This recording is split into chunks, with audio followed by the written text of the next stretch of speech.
Very well. Now, so when I was informed that I had to participate in this panel discussion, I was thinking in the ways to connect my discussion here, my presentation, with my talk, which was on Josephson junctions, right? Which is, it would be an obvious thing to do when one tries to speak about quantum technologies, right?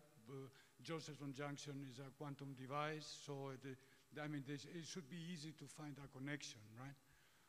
But I mean, after the talk this morning of Professor Francesco Tafuri, we have learned already that there are a wide variety of novel kinds of Josephson junctions that maybe show very interesting effects that could be used for quantum sensing and for many applications to build quantum bits, etc. So probably I wouldn't be able to add anything useful, right? So I decided to change gear in a sense and share with you a few thoughts, probably very, very naive, very primitive, right? And in which I would be happy if you interrupt me and you correct me and you add further on what I will try to share with you. So the idea is that, I mean, we enter the era of the quantum technologies, and there's many people that started already working in killing applications, in killing devices. They're trying to buy computers. I'm a materials guy, right? So somehow I have the feeling that we need quantum materials to build quantum technologies, right? And I was trying to prepare this talk. I was reading a recent article by Bob Cava in Chemical Reviews, where he was proposing that there is a sort of circular argument that one needs actually the quantum technologies to understand the quantum materials. I mean, if I would ask to this audience what is a quantum materials, they would be probably many different answers, right? But they would be in common that all of us can recognize a quantum material, the quantum Hall effect, the graphene, a topological insulator, macroscopically entangled system, quantum spin liquids, correlated materials, etc., right? The problem is that very few of the systems are understood in depth, right? The physics is not completely understood due to their complexity. And we are facing a moment in which we propose that quantum technologies will help us to understand the properties of quantum materials.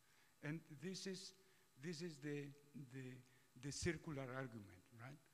And the question is, do we need a revolution in quantum materials before we can face a revolution in quantum technologies?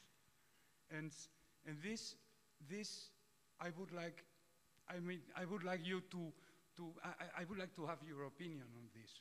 I mean, quantum materials, a minimum requirement is that they are quantum at macroscopic scale. So they, a part of their intrinsic complexity, they will interact very strongly with the environment, right? Eventually entangling with it, right? And what is the effect of disorder in quantum materials?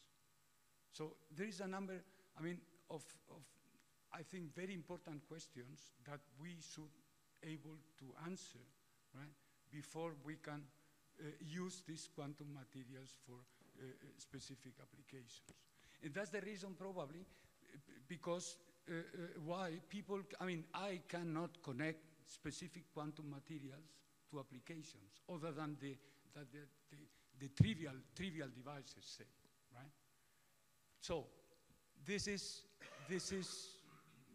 basically what I wanted to say, and of course I would very much appreciate if you can add to this. If I manage to motivate you somehow, if you can add some arguments to that. I thank you very much for your attention. Thank you, Jacobo. I would like to thank you for posing questions. So in your talk, you just don't declare sentence, but you open questions. So one question is, what is a quantum material?